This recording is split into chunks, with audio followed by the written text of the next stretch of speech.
Okay. Hello, welcome everybody to the Women's Summit. I've got the amazing Tina Kylo, I'm not sure I pronounced your name properly, from Cape Town, South Africa with us today. She's going to tell us a little bit about her business and how she deals with customers and customer handling, since that is the topic of our amazing summit. Welcome, Tina. Thank you very much for having me. Well, can you tell us, Tina, a little bit about your business and what you do and how you got started in it and why you love what you do? Okay, so my business is focused on female entrepreneurs. It's called Pink Diamond Projects.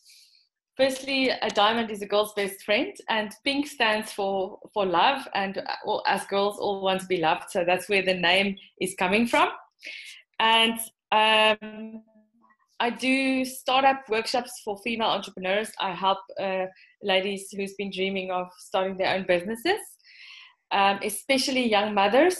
And the idea came from me living across the road from a creche, and I just hear these small babies screaming on the top of their lungs in the morning when they are being dropped off, and that was really heart-wrenching for me.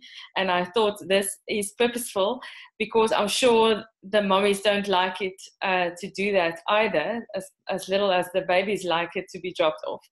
So that's what I'm focusing on, and it's been going really well. And it's easy to find my customers on social media, because I'm looking for young mommies. All right, so tell us a little more about that. I will tell you, as a mom, I'm a grandma now, but I used to drop my son off at daycare and I would cry all the way to work. It was terrible because I knew he didn't want to be there. So yeah, it was awful. Mm-hmm. So it is a great niche. Yeah. Maybe tell us a little bit about your journey to decide on your niche, because I know that's a struggle for a lot of us to decide who is it exactly that we're going to serve. Who do we want our customers to even be? Did you have a hard time deciding on that, or did you just say, no, I'm going to help moms? Yes, like I explained just now, it's really just a sequence of events and things. The pain point for me was listening to what was happening to other children's lives, and I could just feel the trauma setting in, and it was important for me as a life purpose to do something about that. And I know I can't change every situation, but I can change a few. So that is that's really where it came from. Nice. I love that. We all have to have something with us. And I will admit the hardest thing, and that's kind of where this Women's Summit came from, one of the hardest things for me and most of the people that I work with is picking who they want their audience to be and who they want to serve. So now that you know that it's moms, how do you use social media? What's your favorite way to find moms and get them? I guess I would imagine you get them coming to you, or do you advertise, or how do you find your customers on social media? I use Facebook advertising. So, and then, I just put that into the interests. I look up for everything, and also Facebook suggestions in terms of looking. And also, I started by building a buyer's persona to get the different price points for the different offerings that I have, because not everybody has the same amount of money to spend. Maybe somebody has inherited something and they say, this is my chance, now I'm going to start my own business, and they want to put it all in and they want to do everything, which is obviously a higher price point than somebody who really just wants to start from scratch and work their way up until they can justify to quit their job and be at home with their kids. Yeah. So do you offer different packages and different services then for different levels? I think you just said that you offer different level packages for different services. And what is your most popular package? I mean, what do most people? The middle one. Middle one, of course. I guess I could. The middle one. And then people can go up or down. That makes sense.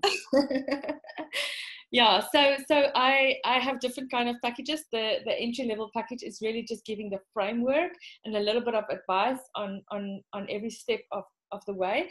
And then I have some personal interventions, one-on-ones on a small scale. And then in the middle, it's everything that the bottom package offers, but more, and some more specialized training into doing something. And then the high-end price package is every single thing, walking out the whole process from the word go until everything is up and running, and helping with marketing until they are well on their way. Yeah. Nice. So it's obviously very time consuming. Yeah. Yeah. So you go from beginning, just teaching them a few things, all the way up to kind of holding their hand and getting them through the entire process. That's awesome. Yes. Yeah. Yeah. Okay. And I love it. I love it. I love it. I love it. I love it. That's awesome. So tell me one of your favorite client stories. Oh, I have quite a few. What's your favorite? My favorite is a lady who came to one of my workshops. It wasn't an online workshop. It was one here in Cape Town, a physical one that she came to. And she was a teacher, and she had a small child, and same story. She had to take a child to the daycare. And she's always been dreaming of photography. But the wedding photography scenario here in Cape Town is very saturated, because Cape Town is very high in demand, even for internationals to come and have their weddings. And I thought to myself, you're entering the Shark Tank now. I don't know how that's going to work. She was so passionate, and she was so willing to learn, and she also have a very specific flavor that she brings to her clients. And it's her whole approach is a whole lot softer, and because she's entry level businesswoman, she's not charging the world, and that was her kind of setback, plus it was her positive at the same time, because there were people that couldn't afford very expensive, experienced photographers, and she's well on her way. I go into her website every now and again to see what she's doing, and on her social media, and I'm very, very impressed with where she is. She hasn't quit her job yet, but she's very close to that. Nice. So yeah, that's and for somebody that could make it in an already saturated market, that's really for me, that I always say to my clients, there's enough business for everybody. We don't have to envy another woman. We don't have to feel that we are in competition with another woman. There is somebody that's going to buy from you rather than the other, and it is just so. So I find that when we be ourselves, and when we bring more of who we really are to the marketplace and share that, that's when people are attracted to us. And like you said, there's plenty of business for everybody. It's a huge planet and a huge world. And, just even this summit, we've got women all over the world that are sharing their businesses just like you. And it just goes to show you that, there's plenty for everybody. Yeah, no, that's wonderful. Yeah, it really, I think it's a sense of greed that wants us to just have it all to ourselves, and it's so unnecessary, because then we can't draw from others and we can't give out either. Right. So, and that's, to me, is a very bad place to be in. I agree.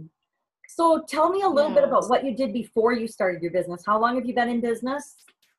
How long have you been doing business and helping women? I used to be a travel agent. Oh. I worked in a travel agency for a couple of years. I love travel, and I love, finding new places and discovering people and cultures. And then after that, I went into public relations. I thought to myself, okay, if I'm a travel agent, I'm not going to make a lot of money. I'm always going to work for somebody else, unless I start my own business. But then again, it's a very saturated market, and if you don't work, then you can't travel. Whereas if you work for someone, they give you a travel allowance, so you could always travel. You can go overseas every year for an apple. It's very, very cheap. So I studied public relations, and I went into that, and then I worked for a big corporate for 7 years. I started their whole PR department, and I built it up for them until. And that's why I taught myself all about social media and online marketing and all of that. And then when I left, they handed over the whole portfolio, split between myself and another agency. So I'm doing half the work now for the same amount of money for that company. And then I've got, of course, all the other things that I'm doing. So it's going really great. So Yeah.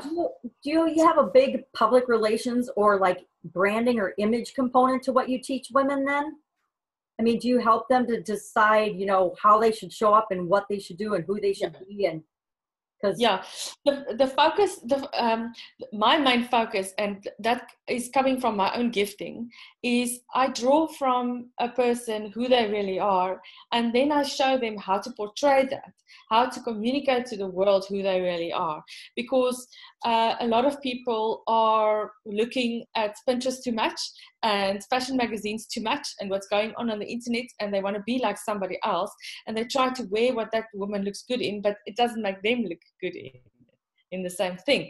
So I try to help ladies to break free from that as a starting point, because then when they start getting compliments in being who they really are, it is as if they go into a whole different dimension and they get a lot of self-confidence, and then their gifting just come forward. And yeah, so that's the one thing that I feel make my services to my clients different than the others. That's amazing. That does help to differentiate you and make you different and special too, because everybody can teach you how to do Facebook ads or how to like post on social media, but it's what you post that makes all the difference, and how you post it and how you bring yourself and show up in the marketplace. That's amazing. Exactly. Yeah.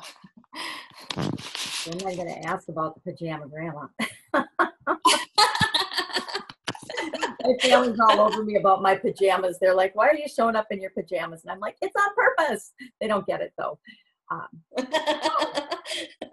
If you had one piece of advice to giving either a startup businesswoman or an experienced businesswoman like yourself, what would be your number one piece of advice that you would give them with respect to getting customers or keeping customers or building a relationship with customers or anything to do with customers? What would be your number one piece of advice for them? Oh, I've got two pieces of advice, if I can interlink them. The first thing... You don't have to interlink them. We would love you to share twice as much value with us. Yeah, the first thing that I will say is most definitely be authentic. That to me is the most important thing. You have to be authentic. And the second most important thing is you mustn't give up. You must not give up. There must never be a plan B. You must do what you know you are called for, and you must stick it out through the difficult times, through the ups and downs. Even if you have no money, you just have to get on. Keep swimming. That's it. I love that.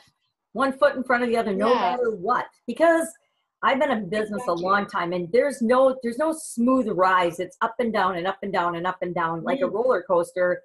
Life is much more like a roller coaster than it is climbing a mountain or something. It's never fine. Those are I agree. Go ahead.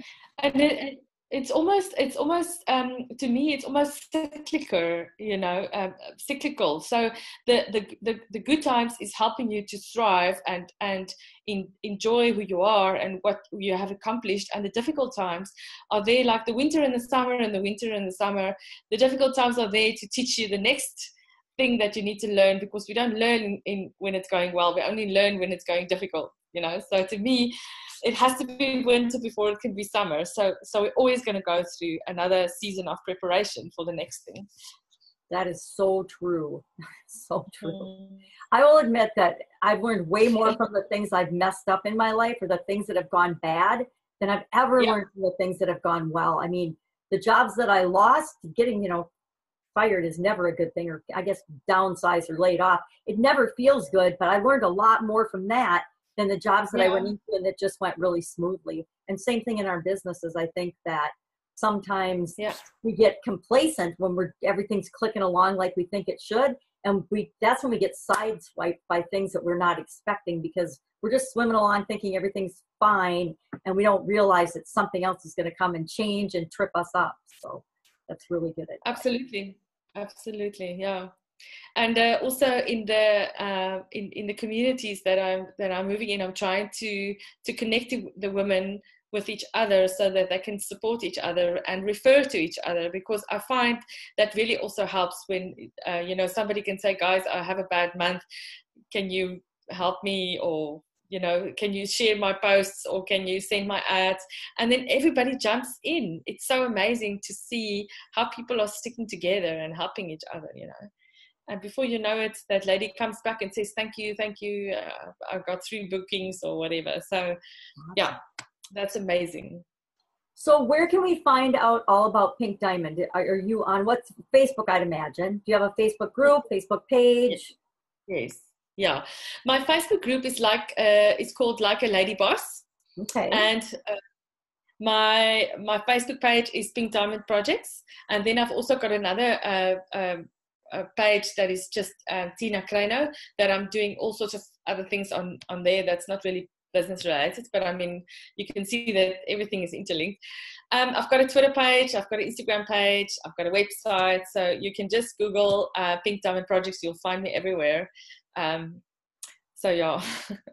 And do you have a favorite platform? Is like right now I'm loving LinkedIn, for example. Okay. I love LinkedIn because I do business to business work, and that platform's doing really well for me, whereas I'll be on Facebook and nobody pays any attention to what I do on Facebook at all. No one cares. But on LinkedIn, they care. So do you have a favorite platform or a favorite way of communicating?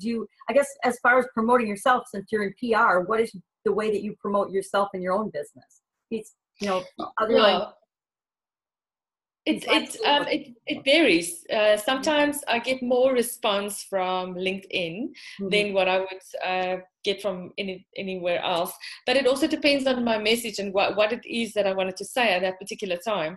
So I also do a lot of B2B work, but also B2C work. So I've got an automatic link to my Twitter page, so everything I post on my Facebook automatically links on Twitter, and sometimes there's more reaction on Twitter than on Facebook, which is where I actually post it. So it's really very unpredictable. You can't say, you know, I love them all, because every one of those platforms has got something that I enjoy, and because I'm in social media and into marketing, I have to also know about all the algorithm updates that's going around with every single one of them. So I'm engaging in them all. I'm not letting anything go. But when I am bored and I'm lying on my couch and I grab my phone, I'll probably go to Instagram. But those times are not so often. I don't get bored often. So, but that's nice to look at other people's Instagram feeds, because a lot of ladies, female businesses, they do a lot of really good stuff on there, and you know, it's very aesthetically beautiful. So I like looking at that. Yeah. Don't look at mine. Mine looks like someone threw a rainbow on it. I don't get Instagram. I think it's because I'm older and I cannot figure out Instagram. My kids made me start one. I remember, like, my first couple posts are like in the living room with the dogs, and I'm like, okay, that's interesting. No one thinks about that. And it hasn't gotten much better. It's funny. Oh, that must help you. Like, aesthetically, I like to look at it and I like to see people's stuff, but I don't get it. I don't have it figured out. So yeah. And that's no point to try to do something if you don't have it figured out, because then you're just going to waste your time. Exactly. I'm good at wasting time. Yeah, and it's unnecessary. Rather stick to what you know and outsource the rest to the experts. Then at least you'll get proper, feedback. So tell me a little bit about your workshops and your events that you put on, because I think that's really a fascinating way to serve your customers. And I don't think that I'm trying to think if anybody else is doing any kind of workshop or event. Not really. So okay. I think that's really fascinating. I know I guess the perception is it's impossible to do events and fill events, but maybe workshops are different. I mean, is there a different philosophy? I mean, I think a workshop is an event. So yeah, it depends. I have online workshops, which is a little bit cheaper.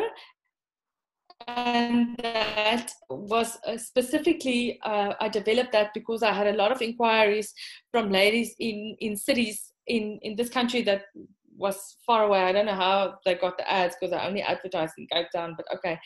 And there was a lot of people who said, oh, come to Durban, come to Joburg. And I thought, okay, well, if I do something online on a webinar, then they can also share in it. And I just make it a whole lot more affordable because I don't have to pay for a venue. I don't have to pay for lunches or corporate gifts or anything. But I find ladies really like it to go with their girlfriends on a Saturday morning or a Thursday afternoon to a workshop to go do something nice and learn together, you know. So my first series of workshops was called Find Your Color, and that was this for the startup entrepreneurs, and I called it Find Your Color. Was we, like I explained earlier, we start with personality, and we're looking at self-seeking and finding out your favorite color and what does that color mean and how does that portray your personality. And then from there, there's 12 modules, so it runs over 12 weeks, and they come in once a week. And if you buy the whole package online, then it trickles in over 12 weeks. Every week you get your email with your video and whatever. And then obviously there's a support group, and everybody goes to like a lady boss group, and if they have any questions about every challenge that they got every week of what to do, then they ask the questions there and I answer it there, and everybody else who's there can also give some advice on how they did it or how they overcome their objections. Nice. I love that. I love that. So you do both physical workshops and online workshops. That's great. Yes. And do you teach similar material in both? Similar things you teach in both? I'd imagine that you teach similar things in both the physical in-person workshops as you do online. Oh, it's exactly the same thing. Okay. It's exactly the same thing, because I was teaching the actual physical workshop while I was recording it onto the webinar. So it's exactly the same thing. Perfect. Yeah. Repurposing content. I love that. That's all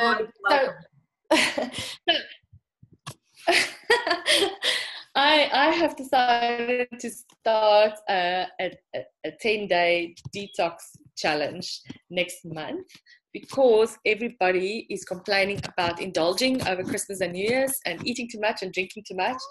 And then everybody picks up 1 or 2 kilos over a month. And then over 10 years, we pick up 10 kilograms because we never lose that 1 kilogram we pick up in December. Nope. So now I'm going to run a 10-day detox challenge that is supposed to be helping you to lose anything between 6 and 24 pounds. Wow. So yeah, I was surprised to see that. But I mean, it's people that have done it already that said that. And I thought, okay, let's try this. So we're going to do that. That's for men and women. So that's starting on the 10th, and let's see how that goes. And then I might, if there's enough interest, we will do something else on weight management, because that really is a bummer when it comes to self-confidence. I see all the ladies that I work with, if they're just a little bit overweight, you can see that they just don't have any confidence. They don't want to do anything. So we want to fix it.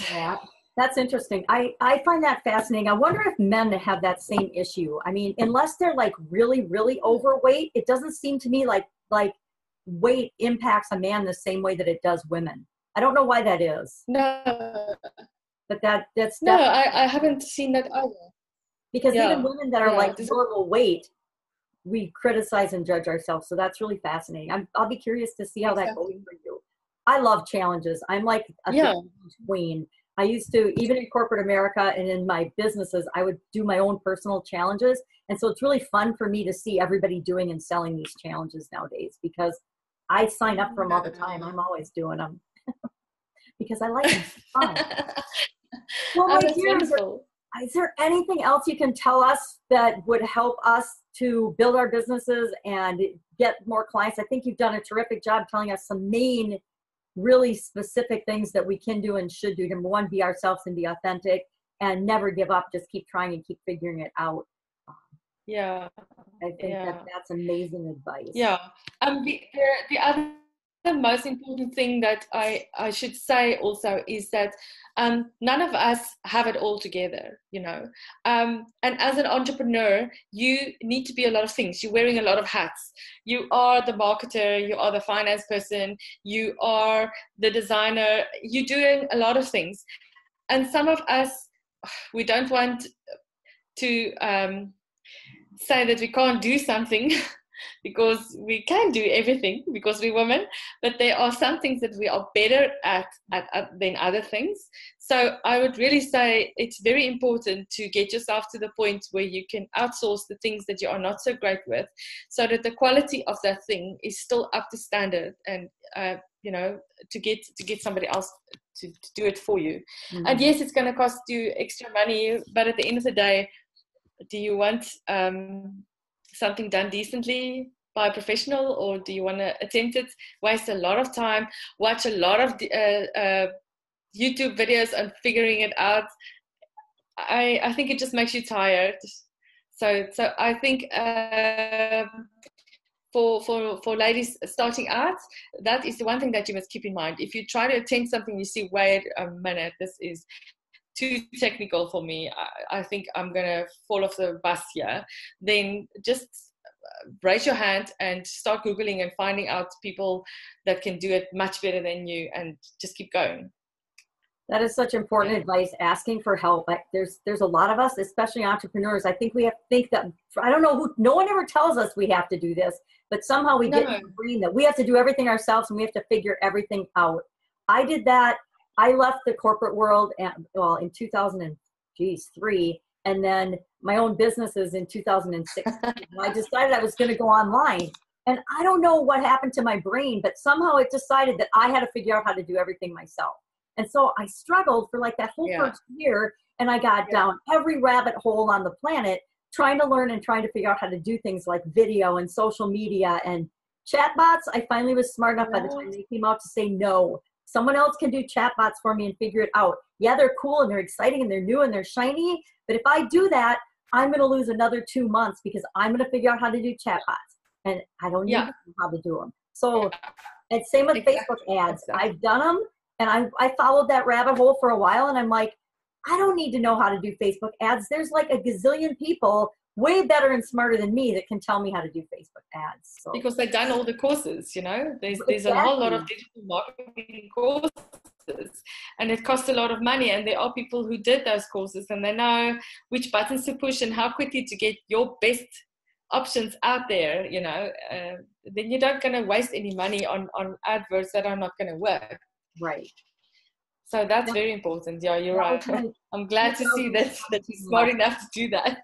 That was my 2017 and 2018 lessons, where you can't do it all yourself. You better get help. And I think it was Russell Brunson said, and he was at a $100,000 a year mastermind, and he got online and shared with everybody, because I follow Russell Brunson. He's like, it's not the how to do it. It's figuring out how to do it. It's finding the who already knows how to do the thing that you want to get done.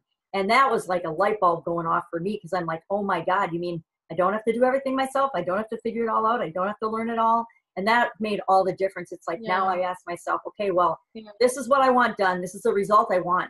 But who can do it? And they're going to be able to do it faster and easier and cheaper in the long run than it is for me to learn how to do it or train somebody how to do it and figure it all out. So yeah, that's so true. Absolutely. Well, thank you so much for being with us, Tina. I think we know how to get a hold of you now. I will be needing a picture and some assets from you for the summit. But I so love getting to know you and finding out about your company and what you do for all these amazing women. And I'm going to go find your challenge, because I did eat too much sugar over the holidays. And so I probably something going on, right?